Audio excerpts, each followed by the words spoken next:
पुनः पुनः भगवन्तौ पुनः पुनः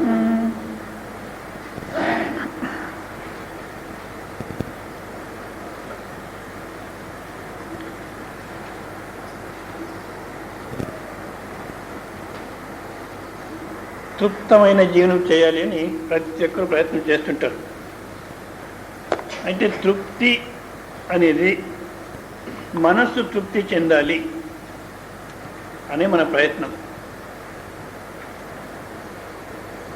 దీనికోసం ఏం చేస్తున్నాం? ఈ మనస్సును తృప్తి చెందాలంటే మనస్సులో ఏ ఏ కోరికలు ఉన్నాయో ఆ కోరికలంతా మనం సంపూర్ణంగా పరిహారం చేసుకుంటే, ఆ కోరికలు ప్రాప్తి చేసుకుంటే, ఏ ఏ సమస్యలు ఉన్నాయో మనస్సులో ఆ సమస్యలకంతా ఏదైనా పరిహారం ఒక్కొక్కటే పరిహారం కనిపెట్టుకుంటే ఇంకా ఏ సమస్య లేదు, ఏ కోరికను లేదు అన్నప్పుడు మనస్సు తృప్తి పడుతుంది అని ప్రయత్నం చేస్తున్నాం.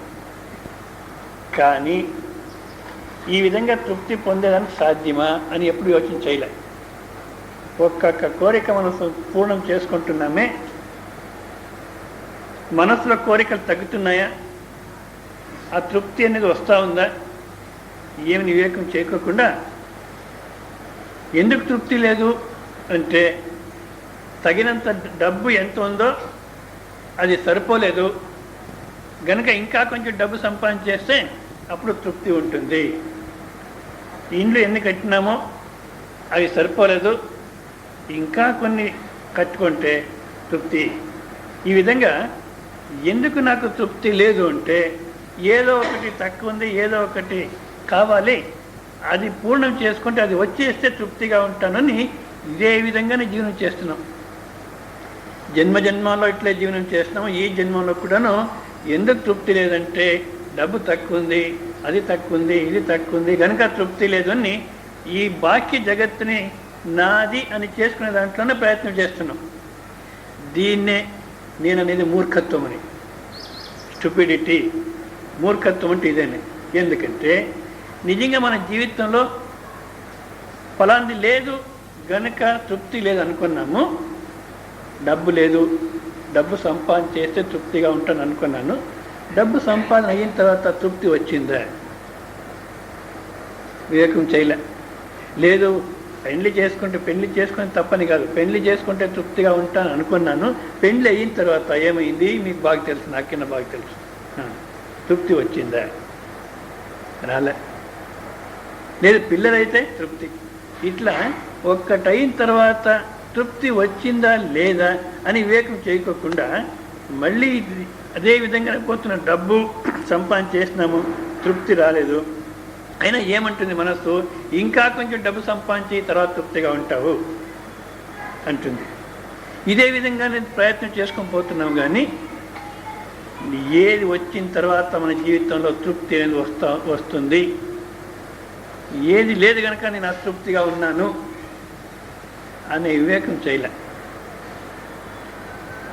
ఈ మనసును తృప్తిపరచాలి అని ప్రయత్నం చేస్తే ఇది ఎప్పటికీ సాధ్యమయ్యే పని కాదు. ఎందుకంటే ఇప్పుడు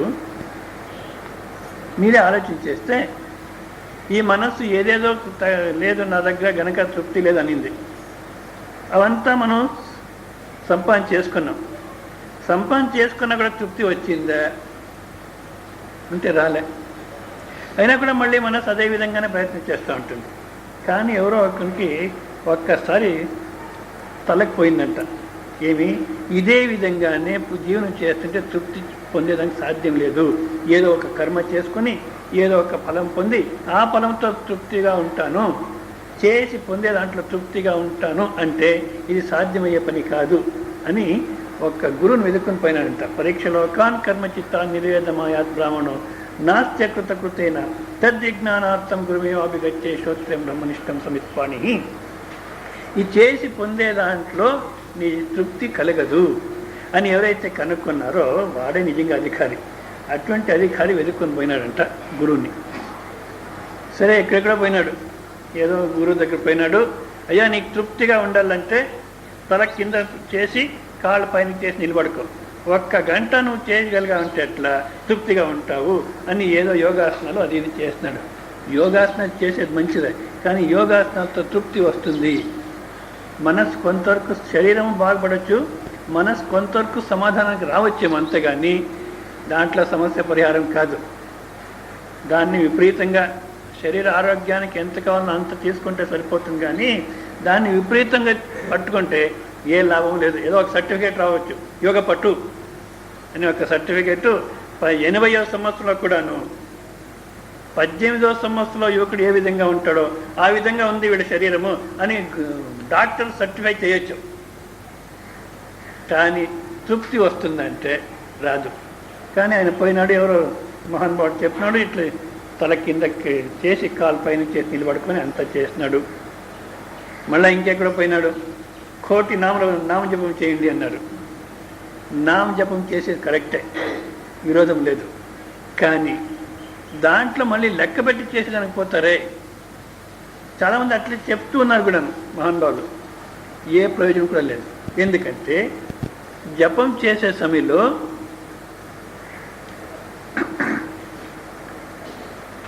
రైదాస్ అంటారు, హం చందన్ తుమ్ పాని, హే పరమాత్మ నేను గంధపు చెక్క, నువ్వు పాని నీళ్లు. ఏ విధంగా గంధపు చెక్క అనే దాన్ని నీళ్ళలో మనం రుద్దితే దాంట్లో ఒకటి అయిపోతుందో ఆ విధంగా నేను నీలో ఒకటి అయిపోతాను. ఆ విధంగా మనం జపం చేసే సమయంలో ఆ పరమాత్మ యొక్క భావంలో మనస్సు ఒకటైపోవాలి. పోతే ఆ జపం యొక్క అనుగ్రహం, ఆ జపం యొక్క ఫలం మనకు వస్తుంది. అధికార శుద్ధి, అంతఃకరణ శుద్ధి వస్తుంది. తర్వాత మనం తత్వం అర్థం చేసుకోవచ్చు. కానీ దాంట్లో లెక్క పెడుతున్నారు ఇప్పటి కాలంలో. ఏమని,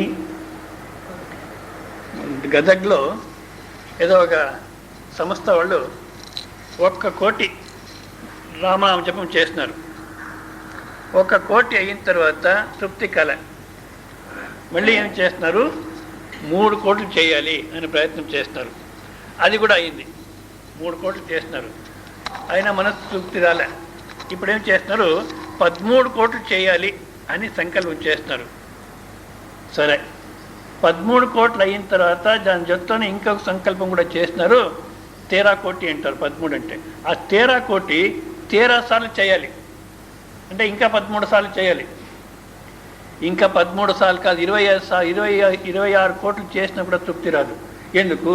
మనస్సుతో మీరేం చేసేదానికి పోయినా దాంతో దాహం పెరుగుతుందే కానీ దాహం తరగదు. మీరు యాత్ర పోయినప్పుడు చూడండి, కావాలంటే అక్కడ కూడాను సామాన్యంగా లౌకికమైన దాహమే ఉంటుంది. యాత్ర పోయినా కనుక రామేశ్వరం అది కొందామా, ఇది కొందామా, మా ఆడబిడ్డకి ఇది కొందామా, ఎక్కడ పోయినా ఇదే వ్యవహారమే. ఒక్కవేళ అక్కడ చూసే దాంట్లోనే ఆసక్తి ఉందంటే ఏ మందిరం చూసినా తృప్తి ఉండదు. అబ్బా ఇదే ఇట్లుంటే నెక్స్ట్ ఆ మందిరం ఇంకెట్లా ఉంటుందో. ధర్మస్థలంలో పోయినాము, ఎంత ఆనందమైందో. అయితే ఇంకా అన్నపూర్ణేశ్వరి ఎట్లా ఉంటుందో. అన్నపూర్ణేశ్వరిలో పోయినాము, అక్కడ కూడా తృప్తి కాలే. కటీలు దుర్గా పరమేశ్వరిని చూస్తే ఆ నీళ్ళ మధ్యలో ఉందంట దేవి, అక్కడ పోయి చూస్తే ఎట్లా ఉంటుందో. మొన్న శ్రీశైలం పోయినా మనం, నీలోనే ఉంది పరమాత్మ స్వరూపం అంటే జనాలకు అర్థం కాదు కనుక ఎక్కడ కొండలు రాళ్ళు ఊరికే బాధపడతారు. శ్రీశైలం పోయినాము, శ్రీశైలం నేను ఎన్నోసార్లు పోయినాను, కానీ మొన్న పోయినప్పుడు ఎంత డీటెయిల్గా చూసినా అంత డీటెయిల్గా చూడలే. ఎందుకంటే ఎవరో జట్లో ఉన్న వాళ్ళకి అంత ఆసక్తి ఉండింది. సరే, వాళ్ళ జట్లో నేను తిరిగినాను. ఏదో పంచమఠాలట ఏదేదో చూసినాము. కానీ లాస్ట్ శ్రీశైలం నుంచి తిరిగి వచ్చే సమయంలో తృప్తి అయ్యిందంటే లేదు, ఇంకా అవేవే ఉన్నాయి. అవన్నీ చూడాలంటే 1 వారం రోజులు అక్కడే క్యాంప్ చేయాలట. ఒక్కొక్క స్థలానికి పోయి వచ్చేదానికి 3 రోజులు పడుతుంది. శైలేశ్వర అని ఒకటి ఉందట. ఆ శైలేశ్వర గుహకు పోయి మళ్ళీ తిరిగి రావాలంటే 3 రోజులు పడుతుందట. అక్కడ పోతే పరమాత్మ పలుకుతున్నాడట. అంతేమి, పరమాత్మ నేను వచ్చినానంటే ఓ అంటాడట, మళ్ళీ నేను పోతున్నాను అంటే ఓ అంటాడట. ఇప్పుడు అదో దాహం పెరిగింది. ఏమని, ఓహో మళ్ళీ మనం పోవాలి శ్రీశైలం, 1 వారం ప్రోగ్రామ్ వేసుకొని పోవాలి. ఆ శైలేశ్వర ఇంకా ఏదేదో ఉన్నాయి, కదలివన్న, ఇవన్నీ చూసుకొని రావాలి. మనస్సుతో మీరేం చేసేదానికి పోయినా కూడాను దాహం పెరుగుతుంది. ఆ శిష్యుడు అంటున్నాడు ఏదో గురువు దగ్గర పోయి, అయ్యా ఇవన్నీ చేస్తాను నేను, చాలామంది ఇట్లా అవన్నీ చేయమన్నారు, ఇట్లాంటివన్నీ చేస్తాను, అయినా కూడా నాకు తృప్తి కలగలేదు. లౌకికంలో ఏమేమి చేయండి అని సమాజం చెప్తుందో అదంతా చేసినాను. మళ్ళీ ఇట్లా ఆశ్రమాల్లో పోయి వీళ్ళు చెప్పినంతాను చేసినాను, కానీ నాకు తృప్తి కలగలేదు. ఎవరు అన్నారు నీ దగ్గర పోతే నువ్వు నిజంగా సమాధానం చెప్పగలవు, తృప్తి ఎక్కడ నేను చూపెట్టగలవు అని అన్నారు. గనుక నేను నీ దగ్గర వచ్చానని ఒక సూఫీ మాస్టర్ దగ్గర పోయినంట. సూఫీ మాస్టర్ అంటే సూఫీ ఫిలాసఫీ అనేది ఒకటి ఉంది. అది ముస్లింలో ఒక అతను సూఫీ అని ఆయన నువ్వే బ్రహ్మస్వరూపం అనే తత్వాన్ని అర్థం చేసుకున్నాడు. చేసుకొని ఏ విధంగా ఆ తత్వం నిలబడాలి అనే దానికి ఆయన కూడా వేరే వాళ్ళకి ఉపదేశం చేసినాడు. దాన్నే సూఫీ ఫిలాసఫీ అంటారు. దాంట్లో చాలామంది మాస్టర్స్ ఉన్నారు. సరే, ఒక గురువు దగ్గర పోయినాడు. ఇతను జనాలు చెప్తున్నారు, నీకు తెలుసు సమాధానం, నా ఒక సమస్యకు సమాధానం తెలుసు, తృప్తి ఎక్కడుంది నీకు తెలుసు అంటున్నారు.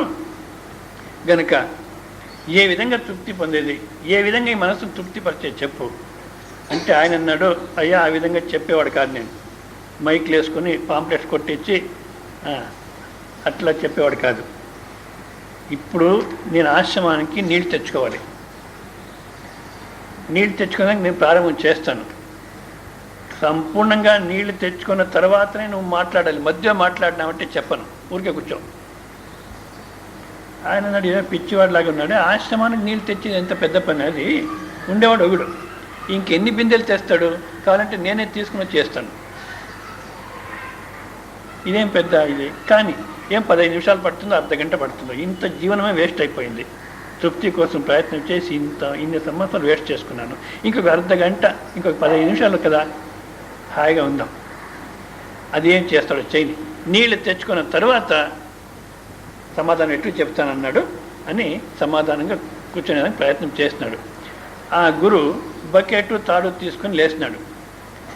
ఆ బకెట్ తాడు తీసుకుని ఎప్పుడైతే పోతున్నాడో వీడు శిష్యుడు చూస్తున్నాడు, ఓహో ఇది ఎక్కడో పిచ్చివాడి దగ్గర వచ్చినాను నేను. ఎందుకంటే ఆ బకెట్ నీళ్ళు తెచ్చేదానికి పోతున్నాడు కదా, బకెట్ తీసుకొని ఆ బకెట్కు తళమే లేదు, దానికి ఒక తాడు కట్టినాడు. దాన్ని తీసుకొని పోయినాడు. ఆ బావిలో ఆ బకెట్ని ఇట్లా వదిలేది, నియమంతో చెప్పండి, తళం లేని బకెట్ నీళ్ళు నిండగా వస్తుంది. మళ్ళీ పైకి లాగితే ఖాళీ అయిపోతుంది. మధ్యలో మాట్లాడకండి, మీరు వినండి, అర్థం చేసుకోండి. మధ్య మధ్యలో మీరు చెప్పేదానికి పోతే పోగొట్టుకుంటారు. నెక్స్ట్ శబ్దం ఏమో నేను రా అనే లోపల మీరు రావణ అని అర్థం చేసుకుంటే, నేను రా అన్నప్పుడు రావణుని గురించి చెప్తున్నాను, రాముని గురించి చెప్తున్నాను తెలీదు. రా అంటే మీరు అప్పుడే ఓహో రావణుని గురించి చెప్తున్నాడు స్వామీజీ నిశ్చయం చేసేస్తారు. ఒక్కొక్క అక్షరం వినాలి, ఒక్కొక్క శబ్దం వినాలి, ఒక్కొక్క వాక్యం వినాలి. కనుక మీకు అర్థమైతే ఊరుకుండండి, వేరే వాళ్ళతో మాట్లాడకండి మధ్యలో. ఆ బకెట్ తళం లేదు, బావిలో తాడు కట్టేసి వదిలితే నిండుకుంటుంది, మళ్ళీ పైకి లాగితే ఖాళీ అయిపోతుంది. మళ్ళీ బకెట్ బావిలో వేసేది, పైకి లాగేది, అది మళ్ళీ ఖాళీ అవుతుంది. ఇట్లే చేస్తున్నాడు వీడి శిష్యుడు. 15 నిమిషాలు చూస్తున్నాడు, అర్ధ గంట చూస్తున్నాడు, వీడికి తట్టుకోదానికి కాలే. ఏమని ఈ మూర్ఖతనము, ఈ నిజంగా తృప్తి ఎక్కడుంది అని తెలుసా ఈ మనిషికి? నీళ్ళు తీసుకొని రావాలంటే బకెట్ ఎట్లా కావాలనేది తెలీదు. అరే నీళ్లు నిండుకుపోతా ఉంది, మళ్ళీ తళం లేదు కనుక ఖాళీ అయిపోతా ఉంది అనేది కూడా అర్థం చేసుకోలేడు ఈ మహానుభావుడు. ఇటువంటి ఆయన నాకు తృప్తి ఎక్కడుంది, ఏ విధంగా తృప్తి పొందగలను అనేదానికి సమాధానం చెప్పగలడా? ఎక్కడో మూర్ఖత్వం అయిపోయింది ఈయన దగ్గర వచ్చిందని. ఇంకా ఒక 40 నిమిషాలు చూస్తున్నాడు, తట్టుకుని దానికి కాలే. అయ్యా మహానుభావ, నువ్వు నా సమస్యకు సమాధానం చెప్పే తర్వాత ముందు ఎటువంటి బకెట్ కావాలి నీళ్ళు తెచ్చేదానికి అనేదన్నా అర్థం చేసుకున్నావు. తళం లేని బకెట్ తీసుకొని పోయినావు, కనబడుతుందా లేదా నీకు అన్నాడు. పో ఇంకా ఇక్కడి నుంచి, మధ్యలో మాట్లాడడం కనుక ఇంకా నేనేం సమస్య చెప్పను, ఏం పరిహారం చెప్పను, నువ్వు అసలు ఇక్కడికి ఉండొద్దు, వెళ్ళు ఇక్కడి నుంచి అన్నాడు. ఓ లేచిపో ఇక్కడి నుంచి, మధ్యలో మాట్లాడినావు కనుక నేను ఆ క్రియ సంపూర్ణమైంది అనేంతవరకు నీ ఊరుకుంటుంటే నేను చెప్పేవాడిని. నువ్వు మధ్యలో మాట్లాడినావు, నీ ఓపిక లేదు గనుక నేను చెప్పను పో అన్నాడు. సరే ఇంటికి వచ్చినాడు. ఇంటికి వస్తే వీడు తట్టుకోలేడు. నిజంగా అంత మూర్ఖుడు కాదు ఆ మహానుభావుడు. ఎందుకంటే జనాలు అంతా చెప్తున్నారు ఆయనకు తెలుసా జ్ఞాని అని. ఆయన నిజంగా దేనికోసం అట్లా చేసినాడు. నేను కొంచెం ఇన్ని సంవత్సరాలే పోగొట్టుకున్నాను, భార్య పిల్లలు వాళ్ళు వీళ్ళ కోసం తృప్తిని వీళ్ళకంతా జన్మమే వ్యర్థమైపోయింది. ఒకవేళ ఇంకొక గంట వ్యర్థమయ్యేదో, 2 గంటలు వ్యర్థమయ్యేదో, హాయిగా కూర్చొని ఉంటే బాగుండేది కదా, ఎందుకు మధ్యలో మాట్లాడినాను?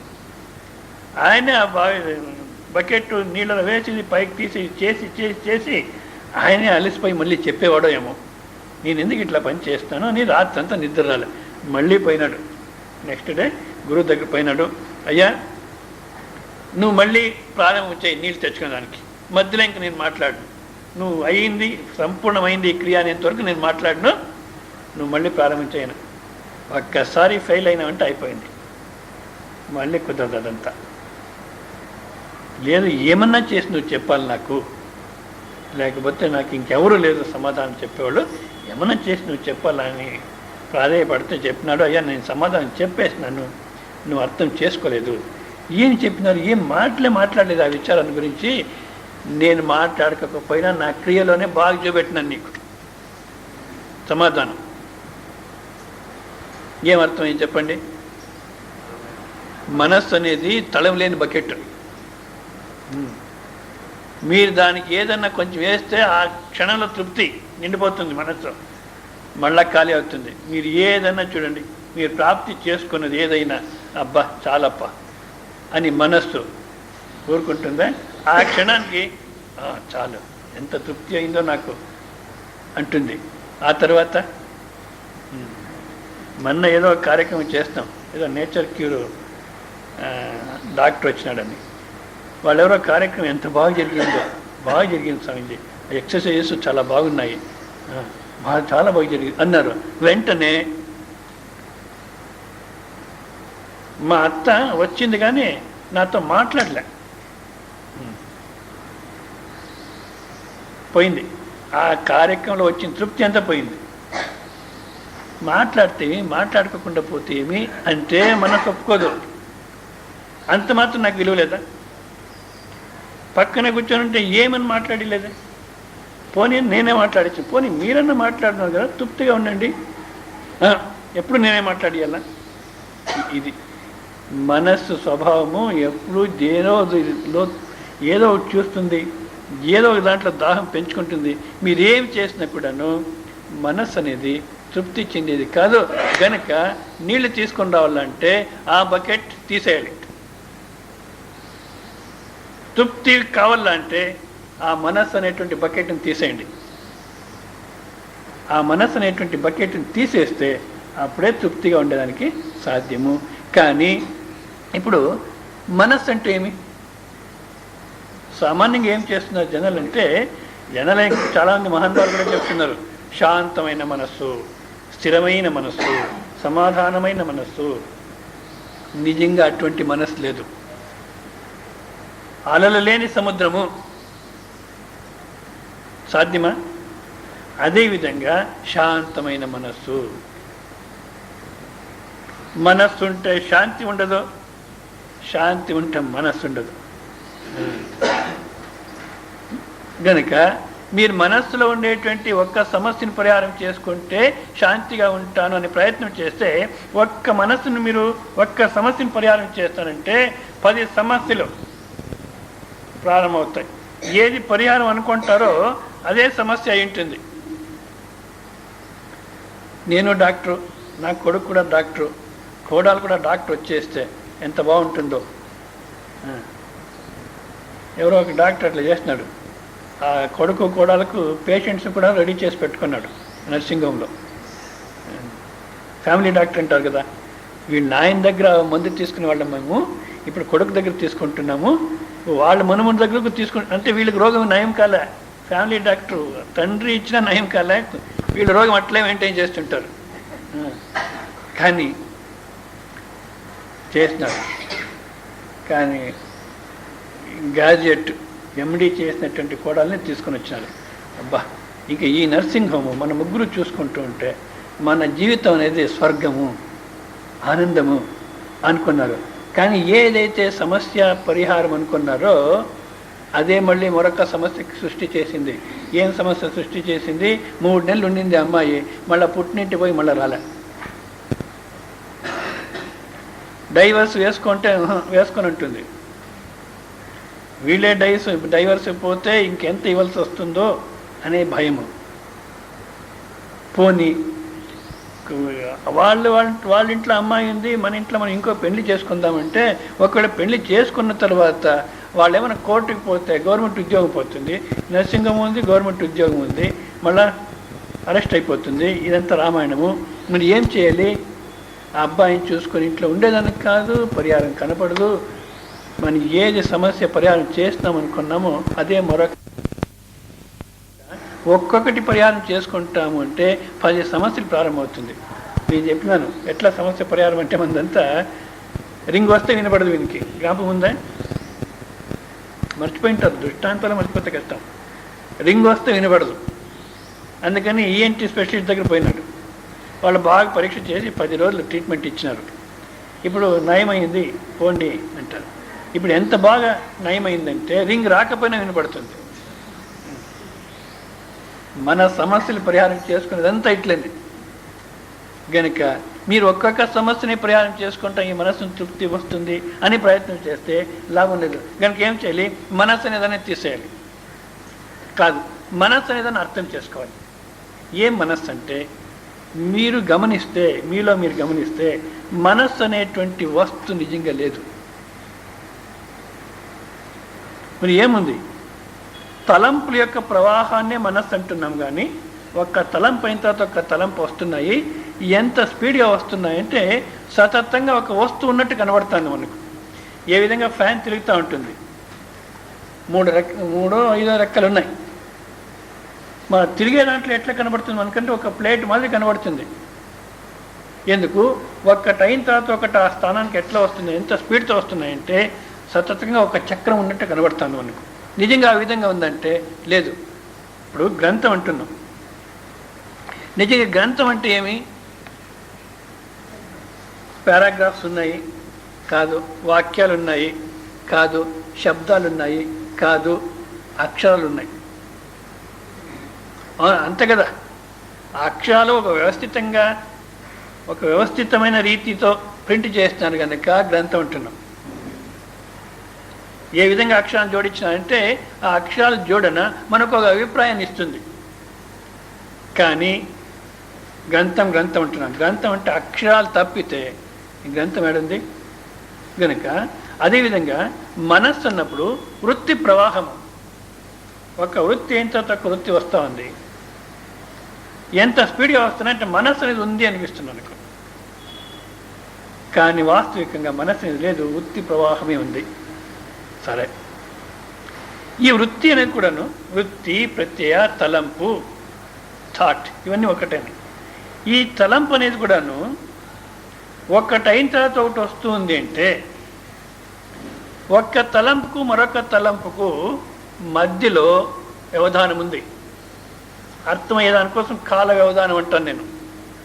అంటే ఒక్క తలంపు వచ్చింది, మరి ఇంకొక తలంపు రాలే. ఈ రెండు దానికి మధ్యలో తలంపు లేకుండా ఉన్నారు. ఇప్పుడు ఒక్క అక్షరము మరొక అక్షరం.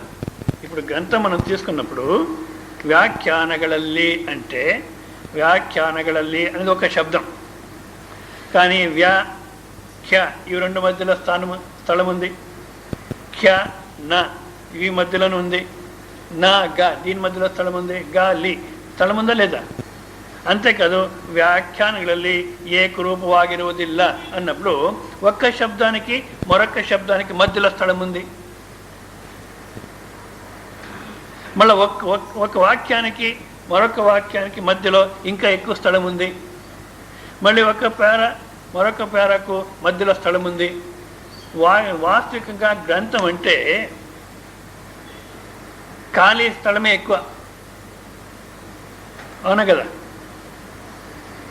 ఒక అక్షరానికి మరొక అక్షరానికి మధ్యలో స్థలం ఉంది.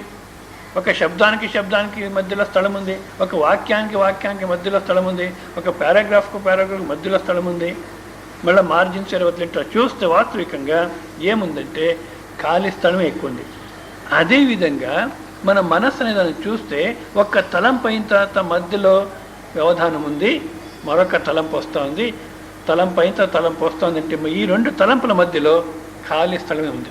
ఖాళీగా ఉంటారు. మీరు గమనించడానికి ప్రారంభం చేస్తే ఒక్క తలంపుకు మరొక తలంపుకు మధ్యలో తలంపు లేకోకుండా ఉంటాను అనేది మీ అనుభవానికి వస్తుంది. అప్పుడు ఆ ఒక్క తలంపుకు మరొక తలంపు మధ్యలో ఏమున్నామంటే నేనే ఉన్నాను అన్నప్పుడు మనస్సు అనేది తలంపుల యొక్క ప్రవాహము. మీరు దానికి ఆధారంగా ఉన్నారు. ఏ విధంగా ఆకాశంలో మేఘాలు వస్తున్నాయి, బా ఏమి ఆకాశం నిండా మోడాలు ఉన్నాయి, అసలు ఆకాశమే కనబడదు, నల్లగా ఉంది, చీకటి అయిపోయిందంటాం. కానీ మీరు గమనిస్తే ఒక్క మేఘం వచ్చిపోతూ ఉంది, మళ్ళీ ఇంకో మేఘం వస్తూ ఉంటుంది, మధ్యలో ఆకాశం నీలిగా కనబడుతుంది. అదేవిధంగా ఇక్కడ కూడా మీరు గమనిస్తున్నారంటే తలంపుల యొక్క ప్రవాహము ఒక్కటైన తర్వాత ఒకటి పోతూ ఉంటుంది, మధ్యలో మీరే ఉన్నారు. మొత్తం తలంపులన్నీ వచ్చిపోతున్నాయి, మీరు దానికి ఆధారంగా ఉన్నారు. ఏ విధంగా మేఘాలు ఆకాశాన్ని ఏ విధంగా తాకవో, ఆకాశం ఏ మార్పు కూడా తీసుకొని రావో, అదేవిధంగా ఈ తలంపులు అనేది మీలో ఏ విధమైన మార్పును తీసుకొని రాదు, మీకు తాకదు. కనుక ఫస్ట్ మనము మనస్సు అంటే వృత్తి ప్రవాహం మాత్రమే అనేది అర్థం చేసుకొని, ఈ వృత్తికి ఆధారము నేనే. వృత్తి వచ్చింది, మరొక వృత్తి మధ్యలో నేనే ఉన్నాను. ఏ విధంగా ఉన్నామని మీరు గమనిస్తే శాంతంగా ఉంటారు. గనక ఈ మనస్సును పట్టుకొని శాంతంగా ఉండాలంటే సాధ్యం కాదు. మనస్సుకి ఆధారంగా మీరు శాంతంగానే ఉన్నారు. అంతేకాదు ఈ తలంపులు అనేది వచ్చిపోతున్నాయి, మీకేమైనా అంటుకుంటాయా? ఫస్ట్ మనస్సు అనేది తలంపుల ప్రవాహమే. ఈ తలంపుల యొక్క ప్రవాహం వచ్చి వెళ్ళిపోతున్నాయి. అవి వచ్చిన సమయంలో మీకేమన్నా అంటుకుంటున్నాయా? మీకేమన్నా అది తాకుతూ ఉందా అంటే లేదు, తాకడం లేదు.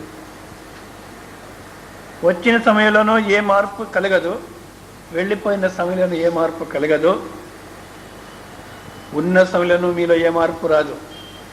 కానీ ఎప్పుడు బాధపడుతున్నామంటే ఏదో ఒక తలంపు వచ్చింది, అది మనకు చాలా బాగా కనబడింది, దానికి తాదాత్మ్యం చెందినాము.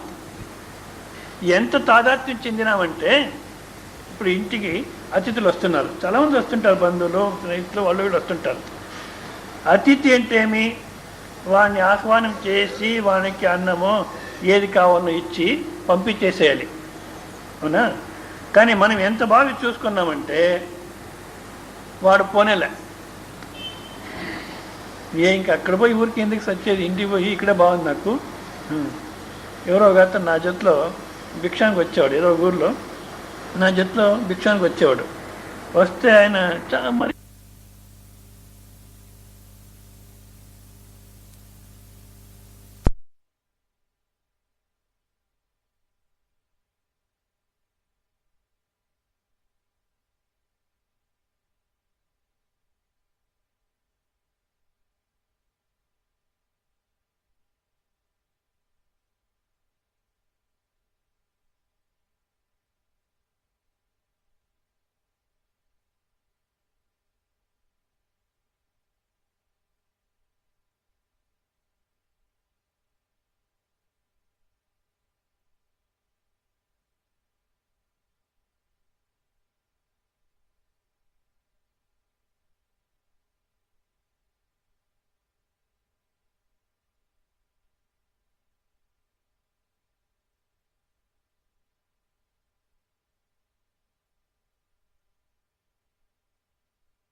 స్వామీజీకి మీరు భిక్షం పెడతారో లేదో నాకు పెట్టండి అంటాడు.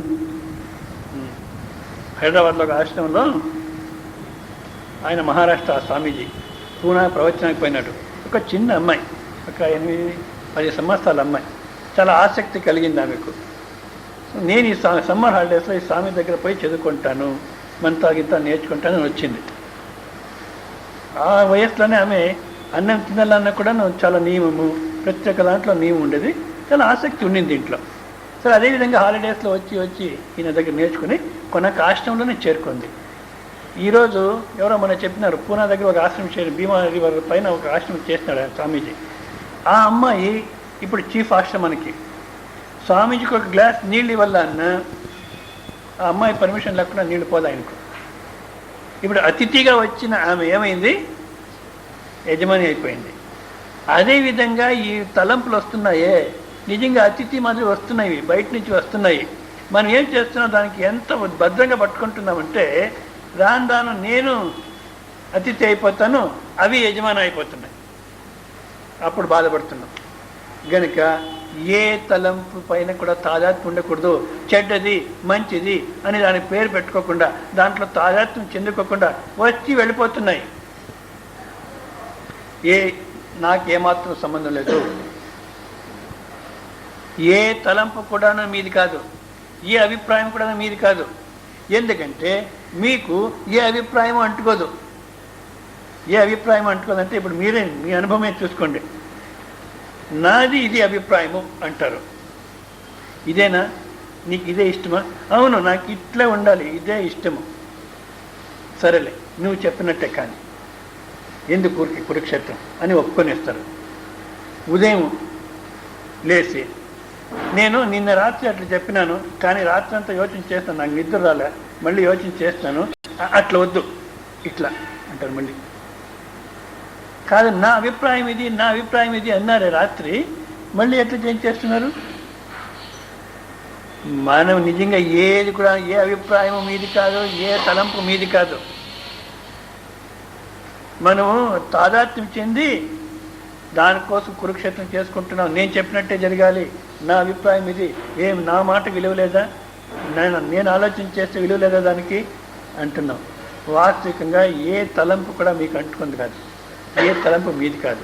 ఏ విధంగా ఆకాశంలోనే మేఘాలు ఉత్పత్తి అవుతున్నాయి, ఆకాశంలోనే సంచారం చేస్తున్నాయి, ఆకాశంలో లయమైపోతున్నాయి. కానీ ఆకాశాన్ని ఏ విధంగా అవి తగులుతున్నాయంటే లేదు. అదేవిధంగా మీలోనే తలంపులు వస్తున్నాయి, మీలోనే సంచారం చేస్తుంటాయి, వెళ్ళిపోతాయి. కానీ మీకు ఏమాత్రం అవి తాకవు, ఏమాత్రం అంటుకోవు. అంతేకాదు, తలంపులు అనేది వస్తు రూపంలో లేవు, కేవలం తోపికలు మాత్రమే. తలంపు అనేది తోపిక మాత్రమే. ఎందుకంటే ఆ సమయానికి తోస్తుంది, మళ్ళీ లేకుండా పోతుంది. ఈ విధంగా మనస్సు అనేది కేవలం తలంపులు మాత్రమే. ఏ తలంపు నాకు అంటుకోదు. తర్వాత అవి తోపిక మాత్రమే. తోపిక అంటే ఏమి? మిథ్య. తోపిక అంటే ఈ కేవలం శబ్దం కాదు. ఎవరో అతను, స్వామీజీ మీరు చెప్పింది బాగా అర్థమైంది. అనంతపూర్లో సంజీవ్ రెడ్డి అని ఒక అతను ఉండేవాడు, ఇప్పుడు లేదు. స్వామీజీ మీరు చెప్పింది బాగా అర్థమైంది, కానీ ఈ మిథ్యా నేను ఉన్నాడే, ఈ మిథ్యా నేను వీడు ఎంత అర్థం చేసుకున్నా వీడు పోడు. ఎప్పుడైతే మిథ్యా నేను ఉన్నాడే అంటే ఏమర్థము? మిథ్య అంటే ఉండేది కాదు అని, ఉన్నాడు అంటే మిథ్య కాదు. మా తండ్రి బ్రహ్మచారి అన్నట్టు, బ్రహ్మచారి అయితే తండ్రి అయ్యేదానికి సాధ్యం లేదు, తండ్రి అయితే బ్రహ్మచారి అయ్యేదానికి సాధ్యం లేదు. ఇట్లా శబ్దాలు వాడుతుంటారు. వాళ్ళ ఒక సంస్థ వాళ్ళు వాడుతుంటారు. నిద్రలో జడ చైతన్యం ఉంది అంటారు. నిద్రలో జడ చైతన్యం అంట. అది జడమైతే చైతన్యం కాదు, చైతన్యం అయితే జడం కాదు. జడ చైతన్యం ఎట్లవుతుంది? ఏదో శబ్దం వాడేవు. అట్లా కేవలం ఇవన్నీ తోపికలను మిథ్య అంటే మిథ్యగా ఉన్నాయా లేదా? మనకు ఆ విధంగా వ్యవహారంలో ఉన్నట్టు కనబడుతున్నాయి. వాస్తవికంగా దానికి అస్తిత్వం లేదు. ఒకటి అస్తిత్వం ఉందంటే మీరే అస్తిత్వమని ఆ తలంపులంతా తోపిక అనేటువంటి దృష్టితో మనసు తెచ్చుకొని తర్వాత మిగిలింది చూస్తే తృప్తినే మిగిలింది. ఆ తృప్తి స్వరూపం, ఆ తృప్త స్వరూపం మీరు. ఇంకా తృప్తి అనేది కొత్తగా పొందవలసిన అవసరం లేదు. మీరే తృప్త స్వరూపం గనుక తృప్తి పొందాలి అనే కోరిక తప్పు. ఎందుకంటే అదే మీరు. ఈ విధంగా ఆ మనస్సు అనే దాన్ని తోపిక మాత్రమే, మనస్తోపిక అంటే మొత్తం ప్రపంచం అంతా తోపిక మాత్రమే అర్థం చేసుకొని ఆ మిగిలిందేదో అదే నేను, అదే తృప్త స్వరూపము అనేదాన్ని శంకరాచార్యులు ఈ ఉపదేశ సాహస్రి గ్రంథంలో అనేక విధాలుగా చెప్పినారు. మనం కూడాను ఇక్కడ 15వ ప్రకరణం 21వ శ్లోకం వరకు చూస్తాం అనుకుంటా. 21 కాదు, 15వ ప్రకరణంలో 17వ శ్లోకం వరకు, అంటే 16వ శ్లోకం అయిపోయింది. 17 నుంచి తీసుకుందాము, అంతే కదా స్వామి? అదే 233, 233లో 17వ శ్లోకం నుంచి చూస్తాము. అక్కడ ఏది పేజీ? 12వ పేజీ, 17వ శ్లోకం చూడండి. సర్వప్రత్యయ సాక్షిత్వాత్ అవికారీ చ సర్వగః విక్రియేత యది ద్రష్టా తు బుద్ధ్యాదీవాల్పవిద్ భవేత్. సర్వ గ్రంథంలో చూడమ్మా, అదేంటి చూస్తారు, 233 పేజీ 17వ శ్లోకం. అది వదిలేసండి, అదేం అర్థం. సర్వప్రత్యయ సాక్షిత్వాత్ అవికారీ చ సర్వగః విక్రియేత యది ద్రష్టా తు బుద్ధ్యాదీవాల్పవిద్ భవేత్. సర్వగః, సర్వగః అంటే అయం ఆత్మ, ఈ ఆత్మ. సర్వగః అనే శబ్దం ఎందుకు వాడినారు? సర్వగః అని కూడా ఒక పేరు, ఆత్మ బ్రహ్మ అన్నట్టు సర్వగః అంటే. సర్వగః అంటే మొత్తం అంతా వ్యాపించిన స్వరూపము. ఆకాశాన్ని సర్వగః అంటే సమస్తాన్ని వ్యాపించుకుని ఉంది. అటువంటి ఆత్మ, అయం ఆత్మ సర్వ ప్రత్యయ సాక్షిత్వాత్, సమస్త ప్రత్యయాలకు సాక్షి. ప్రత్యేక, అందుకే నేను ఆ మనస్సు గురించి ఇంతవరకు చెప్పింది. ప్రత్యేక తలంపు అనేది వచ్చిపోతా ఉంది. అది వచ్చేది, దాని క్రియ ఏది చేస్తుందో చేసేది మళ్ళీ వెళ్ళిపోయేది మీకు తెలుస్తుంది. కానీ మీరు నిజంగా సాక్షిగా ఉన్నా కూడాను మీరేం చేస్తున్నారంటే నేను కర్తృ అని భ్రమపడుతున్నారు. ఏ క్రియ కూడాను మీరు చేయడం లేదు. నేను కర్తృ అంటే ఫలానా పని చేస్తున్నాను అనేది కూడాను మీకు బోధపడుతూ ఉంది. ఇప్పుడు నేను వింటున్నాను, శ్రవణం చేస్తున్నాను అనేది కూడా మీకు అర్థమవుతుందా లేదా అన్నప్పుడు ఆ కర్తృ అనేవాడు కూడాను, కర్తృత్వం అనేది కూడాను ఒక ప్రత్యయము, దానికి కూడాను మీరు సాక్షి. సర్వ ప్రత్యయ సాక్షిత్వాత్ అవికారీ చ. అంతేకాదు అవికారి, ఏ ప్రత్యయం అనుకూలమైన ప్రత్యయం వస్తే పొంగిపోతున్నాం, అనానుకూలమైన ప్రత్యయం వస్తే దుఃఖం అంటున్నాం. కానీ అనుకూలమైన ప్రత్యయం కూడాను ఏ విధంగా ఆకాశంలో మేఘాలు వచ్చి వెళ్ళిపోతున్నాయో అదేవిధంగా అనుకూలమైన ప్రత్యయము మీలో వస్తుంది, వెళ్ళిపోతుంది. అనానుకూలమైన తలంపు కూడా వస్తుంది, వెళ్ళిపోతుంది. కానీ దాంతో మీలో ఏమన్నా వికారం వస్తూ ఉందంటే, ఒకవేళ వికారం వచ్చేది అయితే చూడండి, ఏదో ఒక కష్ట పరిస్థితి, చాలా బాధపడినాడు మనస్సులో. భర్త చనిపోయినాడు, అబ్బాయికి ఈ పిల్లల్ని ఎట్లా చూసుకునేది, ఎట్లా మేము మా జీవితానికి ఎవరైతే ఆధారంగా ఉన్నాడో ఆ ఆధారం వెళ్ళిపోయిన తర్వాత ఇంకా మేము ఎట్లా జీవనం చేసేది అని బాధపడినాడు. నేను కూడా పోయి సమాధానం చేసిన, లేదు స్వామి మీరు ఏం వేదాంతం చెప్పినా నిజంగా మన సమాధానం రాదు అన్నాడు. నిజంగా అది ఏమన్నా ఆ ఒక్క తలంపులు, ఆ దుఃఖము వీళ్ళలో మార్పు తెచ్చింది అయితే, నిజమైన నేను అనేదంటే ఏదైనా మార్పు తెచ్చింది అయితే మళ్ళా వాళ్ళు నవ్వుతుండేదానికి సాధ్యం లేదు. కానీ ఒక్క నెల అయిన తర్వాత మళ్ళీ వాళ్ళే లెటర్ రాస్తారు, ఇప్పుడు పెద్ద ఇంటికి మార్చుకున్నాము, ఫోన్ వేసుకున్నాము, అమ్మాయి బాగా చదువుతూ ఉంది, అబ్బాయి కూడా చదువుతున్నాడు, ఇప్పుడు కొంచెం నెమ్మదిగా ఉన్నాము. అరే, ఇప్పుడు ఆ నెమ్మది అనేది ఆ తలంపులు వచ్చినప్పుడు నిజంగా మీలో, మీ స్వరూపంలో సంపూర్ణమైన మార్పు వచ్చేసింటే, అది మారిపోయి ఉంటే ఎప్పుడు ఇంకా దుఃఖంలోనే ఉండాలి. కానీ ఇప్పుడు నెమ్మది అనేది ఎట్లా కనబడుతుంది? ఆ స్వరూపాన్ని, ఇప్పుడు వీళ్ళు చెప్పే నెమ్మది అనేది కూడాను ఆ స్వరూపాన్ని తాకదు. అప్పుడు వీళ్ళు చెప్పినటువంటి దుఃఖం కూడా ఆ స్వరూపాన్ని తాకదు. ఈ మానసికమైన నెమ్మది, మానసికమైన దుఃఖము, ఇది ఏది వచ్చినా కూడాను వికారం లేకుండా మీరున్నారు. అవికారీచ లేదు. ఒకవేళ యది ద్రష్ట విక్రియేత, ద్రష్ట అంటే అహంకారానికి సాక్షి అయినటువంటి స్వరూపం, మొత్తం అవస్థలకు సాక్షి అయిన స్వరూపం. యది ద్రష్ట విక్రియేత, అతనిలో కూడాను ఒక్కొక్క తలంపు వచ్చినప్పుడు మార్పు వస్తూ ఉంది, అవస్థ వచ్చి వెళ్ళిపోయినప్పుడు అతనిలో మార్పు వస్తూ ఉంది అనేది. అయితే ఇప్పుడు మొత్తం జాగ్రత్త అవస్థ వచ్చింది, నేను నా ప్రపంచము అనే విభాగము ఈ అవస్థలో కనబడింది, మొత్తం ఇదంతా వెళ్ళిపోయింది. కానీ మళ్ళా కళ ప్రపంచాన్ని అనుభవించేదానికి మీరు పూర్ణంగా ఉన్నారు. ఈ జగత్తంతా వచ్చి వెళ్ళిపోయిన తర్వాత కూడాను జాగ్రత్త అవస్థ వచ్చింది, జాగ్రత్త అవస్థలో చాలా బాధపడినారు, చాలా వరకు దుఃఖం వచ్చింది, ఏదేదో అవస్థలు పడినారు. ఆ దుఃఖంతో అవస్థలతో మీలో ఏదైనా మార్పు వచ్చింటే మళ్ళీ కళను చూసేదానికి మీరు సంపూర్ణంగా ఉండకూడదు. కానీ మొత్తం అంతా వెళ్ళిపోయి కళ వచ్చింది, ఆ కళలో ఆనందమే ఆనందం. మీరు ఉన్నారు లేదు, అక్కడ సంపూర్ణంగా ఉన్నారు. ఆ ప్రపంచం కూడా పోయింది. నిద్ర అన్నప్పుడు ఏ ప్రపంచం కూడా లేకపోయినా మీలో ఏమైనా లోటు ఉందా? ఎవరో అడిగినారంట, ఈ అదేం కాలే, ఇది 999 నుంచి ఏదో ప్రారంభమవుతుంది, ప్రళయం అవుతుంది ఏమో అన్నారు, ఏం కాలే.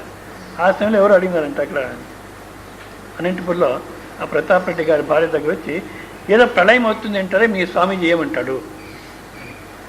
ఆమె అనింది, మా స్వామీజీ ఇప్పుడే ప్రపంచం లేదంటాడు, ప్రళయం కాదు ఇప్పుడే లేదంటాడు. ఇప్పుడు ప్రళయం అయిపోతే ఏమైపోతుందో నిజంగా ఏమి కాదు, ఎందుకంటే ఆనందంగా ఉంటారు. ప్రళయం అయితే రోజు ప్రళయం జరుగుతుంది, ఏమవుతుందని చెప్పండి? ప్రపంచం ఉంటే బాధ, ప్రపంచం లేకపోతే ఆనందంగా ఉంటుంది. కనుక ఈ ప్రపంచం అవస్థలో కనపడి వెళ్ళిపోయినా కూడాను మాలో ఏ వికారము రావడం లేదు, ఇది స్పష్టంగా అనుభవంలో ఉంది. ఒక్కడ వికారం వచ్చింటే మీరు ప్రతిరోజు నిద్ర అన్నప్పుడు అదే ఆనందం ఉండదు, ప్రతిరోజు మార్పు ఉండాలి ఆనందంలో. కానీ మార్పు ఉందా? ఇప్పుడు విసుగొచ్చింది దాని గురించి అంటే లేదు. ఎందుకంటే ఏ వికారం బుద్ధ్యాది ఇవ అల్పవిత్ భవేత్. ఒక్కవేళ దాంట్లో వికారం వచ్చి ఉంటే, ఏ విధంగా బుద్ధి అనేది తాను తెలుసుకోవాలంటే సంపూర్ణంగా తెలుసుకోదు. మొత్తం జాగ్రత్త అవస్థని బుద్ధి తెలుసుకునేదానికి కాదు. అంతేకాదు, ఒక్క వస్తువుని తెలుసుకోవాలంటే ఒక్కొక్క ఇంద్రియాల ద్వారా ఒక్క విషయాన్ని మాత్రం తెలుసుకుంటుంది, సంపూర్ణ వస్తువుని. అంటే ఇప్పుడు మామిడి పండుని తెలుసుకోవాలంటే కన్నుతో ఆ రూపాన్ని, రంగుని చూస్తుంది బుద్ధి, దానిపైన ఒక జ్ఞానం వస్తుంది అంతే. రుచి ఏ విధంగా ఉంది గనుకనే ఈ ఫ్రూట్స్ మర్చెంట్స్ అమ్మేదానికి సాధ్యమైంది. కన్నుతో చూస్తే అది హైబ్రిడ్ ఎంత బాగుంటాయో, కానీ రుచి ఎట్లుందో బుద్ధి కన్ను ఉపయోగం చేసి రుచిని మాత్రం, రంగు ఆకారాన్ని మాత్రం తెలుసుకుంటుంది. మళ్ళీ రుచి ఏ విధంగా ఉందో బుద్ధికి బోధపడదు. అంటే వస్తువుని సంపూర్ణంగా తెలుసుకునేందుకు సాధ్యం కాదు, ఎందుకంటే ఒక్కొక్క ఇంద్రియాల ద్వారా తెలుసుకుంటుంది. అంతేకాదు, ఒక్కొక్కటి తెలుసుకున్నప్పుడు ఆ విధంగా మారుతూ ఉంటుంది. అదే సమయంలోనే మరొక వస్తువును తెలుసుకునేందుకు సాధ్యం లేదు. మనకి ఏ విధంగా అనిపిస్తుంది, మనలో మనస్సులో ఒక్క తలంపు మాత్రమే ఉంటుంది. అదే సమయంలో రెండో తలంపు ఉండదు. కానీ ఎంత స్పీడ్గా వస్తున్నాయి తలంపులు అంటే ఒక్కసారి అనేక తలంపులు ఉన్నట్టు కనబడుతుంది మనకు. లేదు, మనసు ఒక ఇంద్రియాన్ని ఉపయోగించి, బుద్ధి ఒక ఇంద్రియాన్ని ఉపయోగించి చేసుకుని ఒక విషయాన్ని అర్థం చేసుకుంటుంది. అది అయిన తర్వాత ఆ ఇంద్రియ తాదాత్మ్యం వదిలేసి మరొక ఇంద్రియం తాదాత్మ్యం చెంది మరొక విషయాన్ని అర్థం చేసుకుంటుంది. ఈ విధంగా ఒక్కొక్క విషయాన్ని అర్థం చేసుకున్న సమయంలో కూడా బుద్ధి మారుతుంది. గనక బుద్ధి మొత్తం జగత్తుకి సాక్షిగా ఉండేదానికి సాధ్యం కావడం లేదు. అదేవిధంగా స్వరూపం కూడాను మారేదైతే మొత్తం జగత్తుకి సాక్షిగా ఉండేదానికి సాధ్యం కాకుండా పోయింది. కానీ మన అనుభవంలో నేను నా ప్రపంచం అనేది నా అనుభవంలో ఉంది అంటున్నాం. ఏ వికారం లేకోకుండా అనుభవిస్తున్నాం. కనుక ఆ ఒక్క అవికారి ఏదుందో అదేనే తృప్త స్వరూపం. మళ్ళీ మీరు తృప్తిని పొందవలసిన అవసరం లేదు. 18వ శ్లోకం చూడండి. న దృష్టే లుప్యతే ద్రష్టుః చక్షురాదేర్యథైవ తత్ నహి ద్రష్టురితి యుక్తం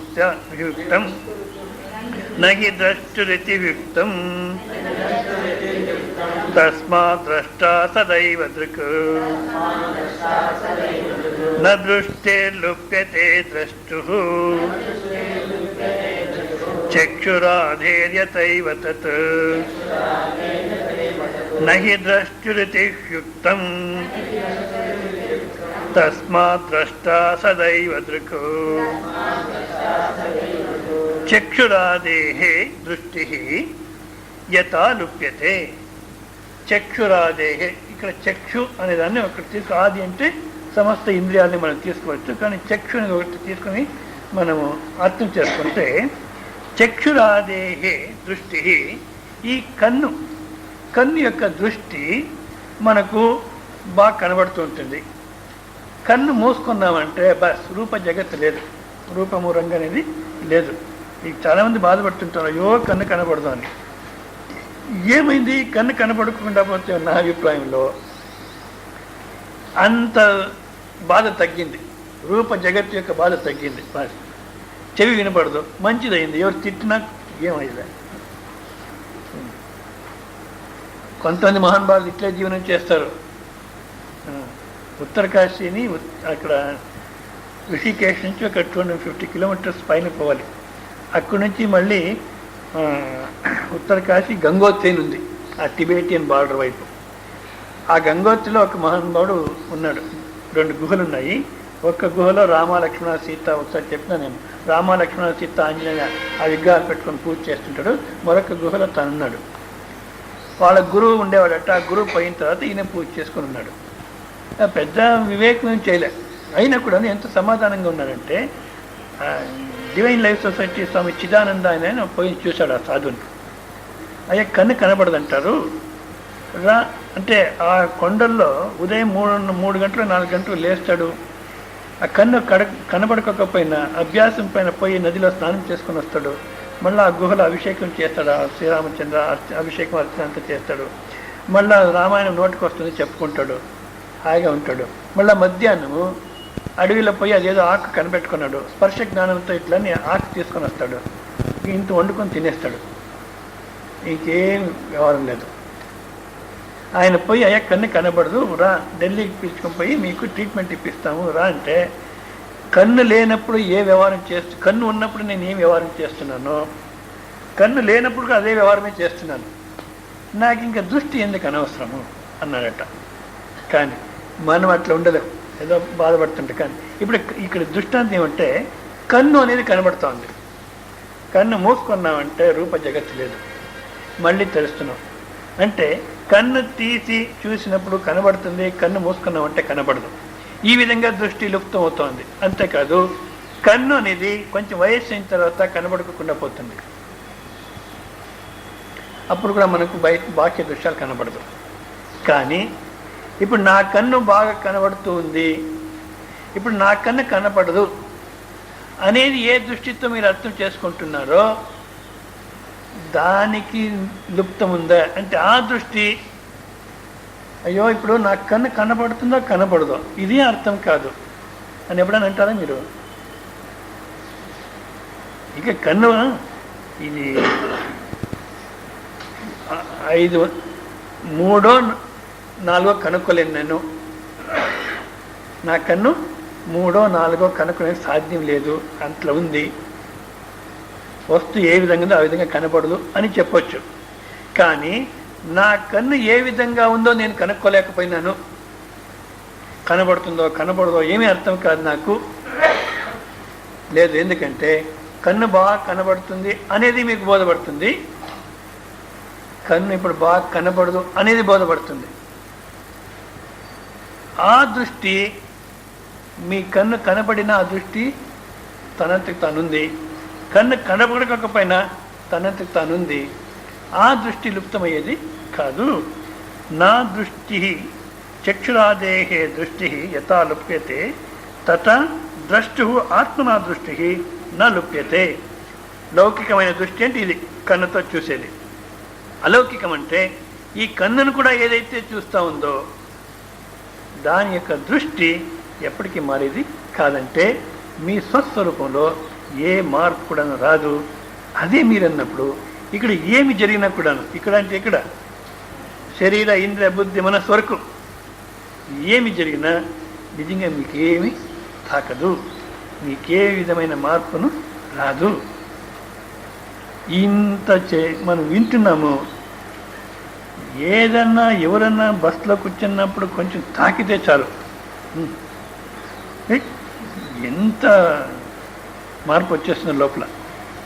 కొంచెం శాంతంగా నిజంగా ఎవరు తాకినారు ఇది మామూలే, బస్సులో కూర్చున్నప్పుడు వాళ్ళు తాకేది మనం ఇది మామూలే. అట్లే మామూలే అనుకుంటేనూ మన సమాధానానికి వస్తుంది.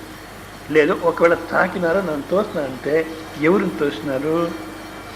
నిజంగా నిన్ను తోసినాడా, నీ శరీరాన్ని తోసినాడా? శరీరం నువ్వా కాదని వింటున్నావు కదా, మీరు ఎందుకు అంత కోప్పడాలి? ఆ సమయంలో మనకి వివేకాలు రావాలి. అది ప్రాక్టీస్ కాదు, వేదాంత థియరీ అండ్ ప్రాక్టీస్ లేదు. మీకు అర్థం కాలేదు కనుక ఇట్లా మనసు తెచ్చుకోండి అని చెప్పాలంతే. ఒకవేళ అర్థమైపోతే, ఇప్పుడు అర్థమైపోతే అంటే కారులో పోతున్నారు, కారు నేను కాదు అని మీకు బాగా అర్థమైంది, అవునా? కారు చెడిపోయింది, ఏమైనా ఏడుస్తారా? అప్పుడు అది రిపేర్ చేసేదానికి ఏదో ప్రయత్నం చేస్తాం కానీ అయ్యో నేనే చెడిపోయినాను నేనే ఏమిలే. మన ఎప్పుడో మనం ఆ గుడిబండ నుంచి వచ్చినప్పుడు కారు చెడిపోయింది, రిపేర్ చేయించుకొని వస్తామని పోయినారు. పోయిన వాళ్ళు బేకరీ ప్రొడక్ట్స్ తీసుకొని వచ్చారు, హాయిగా కూర్చొని తిన్నాం. మనకేమైపోయింది? ఏ విధంగా కారులో ప్రయాణం చేసే సమయంలో కారుకి ఏమైనా కూడా నాకేమీ కాలేదు అనేది ఉందో, కారులో ప్రయాణం చేసే సమయంలో కారు నేను కాదు అనేది స్థిరంగా ఉండిపోయింది. మళ్ళీ మళ్ళీ జ్ఞాపకం చేసుకుంటామా? నేను కారు కాదు, నేను కారు కాదు, జ్ఞాపకం చేసుకోము. అట్లా జ్ఞాపకం చేసుకోకపోయినా ఏ విధంగా అది స్థిరంగా ఉండిపోయిందో ఇక్కడ కూడాను అట్లా సహజంగా రాలేదు కనుక మళ్ళీ జ్ఞాపకం చేసుకుని చెప్పాల్సి వస్తుంది. అట్లా సహజమైపోతే మళ్ళీ ఇంకా జ్ఞాపకం చేసుకోవాల్సిన అవసరం ఉండదు. గనుక ఈ కన్ను ఇంద్రియాల దృష్టి ఒకటి మార్పు వస్తుంది ఇంద్రియాల్లో, కానీ ఇంద్రియాలకు సాక్షిగా ఉన్న స్వరూపంలో మార్పు రాదు. ఎందుకంటే మన అనుభవం కూడా అట్లే ఉంది. శృతి కూడా ఏం చెప్తోంది? నహి ద్రష్టు ఇది యుక్తం ద్రష్టు దృష్టే నా విపర్లోప విద్యతే. చూడండి 234 దాంట్లో వ్యాఖ్యానం పుస్తకం ఉన్నాడు చూడండి. ನಹಿ ದ್ರಷ್ಟು ಇತಿ ಉಕ್ತಂ ತಸ್ಮಾತ್ ದ್ರಷ್ಟ ಸದೈವ ದೃಕ್. ಬೆಳಕೆ ಮುಂತಾದ ಸಾಧನವು ಆಧ್ಯಾತ್ಮಿಕ ಶಕ್ತಿ ಎಚ್ಚದ ವಸ್ತು ಇಲ್ಲದಿದ್ದರೆ ಚಕ್ಷುರಾದಿಗಳು ನೋಡಲಾರವು. అంటే ఇప్పుడు మన కన్ను చూడాలంటే మనం మేల్కొని ఉండాలి. కన్ను చూడాలంటే ఫస్ట్ మేల్కొని ఉండాలి. నిద్రపోతుంటే చూడలేము, మేల్కొని ఉండాలి. మేల్కొన్నా కూడాను బయట ప్రకాశం ఉండాలి. ఇప్పుడు రాత్రి ప్రవచనం చేస్తున్నాము, లైట్ పోయిందనుకోండి, అప్పుడు చదివేదానికి సాధ్యం అంటే లేదు. అంటే కన్ను పని చేయాలంటే మనం మెలకువ అవస్థలో ఉండాలి. తర్వాత వేరే ప్రకాశం కూడాను అవసరం. ಬೆಳಕೇಮಂತ సాధనము ఆధ్యాత్మిక శక్తియు, అంతేకాదు కన్నుకు స్వతంత్రంగా పనిచేసేటువంటి శక్తి ఉందంటే కన్ను చూస్తుంది అంటున్నాం. వాస్తవికంగా తప్ప. కన్నుకు చూసేటువంటి శక్తి లేదు. ఎందుకంటే కన్ను అనేది వెనకల మనస్సు ఉండాలి. మనస్సు ఉంటేనే మనం చూస్తున్నాం. కానీ మనస్సు లేకపోతే, ఇప్పుడు మీరు ఇక్కడ కూర్చున్నారు, మనస్సు ఇక్కడే పెట్టుకొని మీరు వింటుంటే బోధపడుతుంది. మనస్సు అనేది ఎక్కడ పోయింది, యాత్ర. ఎందుకంటే మనస్సుకి ఎప్పుడు యాత్ర చేసేది అలవాటు, ఒక చోట ఉండేది, పోయింది. ఇప్పుడు ఏమైనా అర్థమవుతుందంటే అర్థం కాదు. కనుక మనస్సు అనేది ఉండాలి. అయితే మనస్సే వింటుందా అంటే లేదు. మనస్సుకు ఆధారంగా ఆత్మస్వరూపం అనేది ఉంది. కనుక ఆ ఆత్మశక్తితోనే కన్ను అనేది పనిచేస్తుంది. కన్ను పని చేయాలంటే ఆధ్యాత్మిక శక్తి ఉండాలి, బయట ప్రకాశం కూడాను ఉండాలి, ఈ మెలకువ అవస్థ అనేది ఉండాలి. ఇది లేకపోతే పనిచేసేది. కానీ ಅವು ಅನೇಕ ಆಕಾರದಿಂದ ಉಂಟಾಗಿ ಕ್ರಮಕ್ರಮವಾಗಿ ಮಾರ್ಪಡುತ್ತಿದ್ದು ಕೊನೆಗೆ ಇಲ್ಲವಾಗುತ್ತವೆ. ಆದರೆ ఆత్మ నోటకే ఎందిಗೂ లోపమిల్ల. కానీ ఆత్మస్వరూపం సాక్షిగా ఉంది అని మనం చెప్పినప్పుడు మెలకు అవస్థ వస్తేనే సాక్షిగా ఉంటాడు. మెలకు వెళ్ళిపోతే సాక్షిగా ఉండడు. నిద్రలో అవును స్వామి ఇట్లా చెప్తున్నారే, అయితే నిద్రలో మనం ఎందుకు ఏమి చూసేలే? ఇది చాలామంది పండితులు కూడాను ఇక్కడ బోల్తానే వాళ్ళం. ఏమని, నిద్రలో ఇప్పుడు మనం చూస్తున్నాం, స్వప్నంలో చూస్తున్నాం, నిద్రలో ఏమైనా చూస్తున్నామా? అప్పుడు పోయిందా లేదా మన ದೃಷ್ಟಿ? ತನಿ ನಿದ್ರೆಯಲ್ಲಿ ಕೂಡ ಅದು ಇದ್ದೇ ಇರುತ್ತದೆ. ಆದರೆ ಆತ್ಮ ನೋಟಕ್ಕೆ ಎಂದಿಗೂ ಲೋಪವಿಲ್ಲ. ఆత్మ సాక్షిని మనం చెప్తున్నప్పుడు ఆ జ్ఞాన స్వరూపానికి, ఆ జ్ఞాన స్వరూపం అనేది ఎప్పుడూ పోయేది కాదు. ఆ జ్ఞానత్వం అనేది ఎప్పటికీ ఉంటుంది.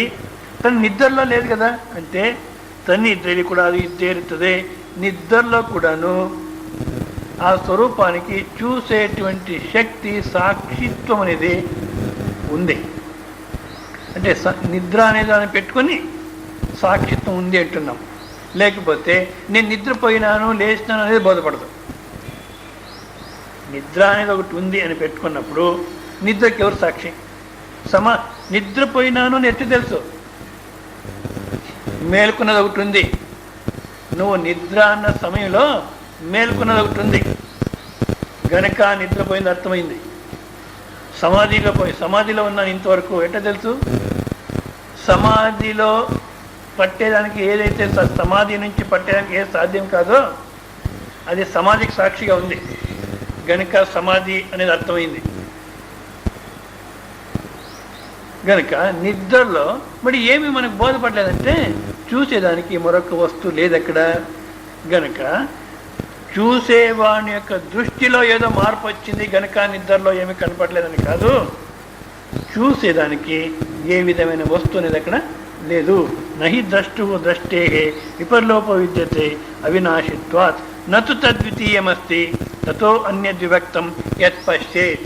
నతు తద్వితీయమస్తి, అక్కడ రెండో వస్తువు లేదు. ఎక్కడ నిద్ర అన్నప్పుడు రెండో వస్తువు లేదు గనక చూసేదానికి సాధ్యం కాలేదు. శృతి ఇంత స్పష్టంగా చెప్తా ఉంది. మన అనుభవం చూసుకున్న రెండో వస్తువు లేదు అనేది అనుభవంలో ఉంది. అయినా కూడా మహానుభావులు చాలామంది ఏమన్నారంటే అక్కడ అవిద్య ఉంది అని మొదలుపెట్టినారు. నాకెవరో తుమ్కూరులో ఒక స్వామీజీ అడిగినాడు. ఇప్పుడు స్వామీజీ పేరు వచ్చింది, ఆయన విపరీతం అన్నాడు. నేను అడిగిన ఏం విపరీతము? నిద్రలో అవిద్య లేదంటాడు. తప్పేమి? అందరూ ఉందంటే ఈయన లేదంటాడే. అందరూ ఉందని ఒప్పుకుంటే అది సత్యమా లేదా సత్యమేదో అది సత్యమా? అందరూ ఒప్పుకున్నా అది సత్యంగా ఉండకుండా పోవచ్చు. సత్యం అనేదాన్ని ఎవరు ఒప్పుకోకుండా పోవచ్చు, అయినా అది సత్యమే. అందరికీ ఒక విధంగా కనబడితే ఈయనకి ఇంకో విధంగా కనబడుతుందా? మనం అందరిది తీసుకోవాలా? నేనన్నా ఇప్పుడు మీరు సన్యాసం తీసుకున్నారు. ఈ తుమ్కూరులో ఎంతమంది ఉన్నారు సన్యాసులు? ఇప్పుడు వాళ్ళ జీవితం కరెక్టా, మీ జీవితం కరెక్టా? మీరు ఏదేదో తీసుకుని వస్తారో దృష్టాంతాలు, మెజారిటీ పై నిశ్చయం చేసేది కాదు. సత్యము ఎవరు ఒప్పుకున్నా సత్యమే, ఎవరు ఒప్పుకోకపోయినా సత్యమే. సత్యానికి మనం ఒప్పుకునేది ఒప్పుకోకుండా ఉండేది ఏమాత్రం సంబంధం లేదు. సత్యం సత్యమే. కనుక మన అనుభవం చూసుకోండి.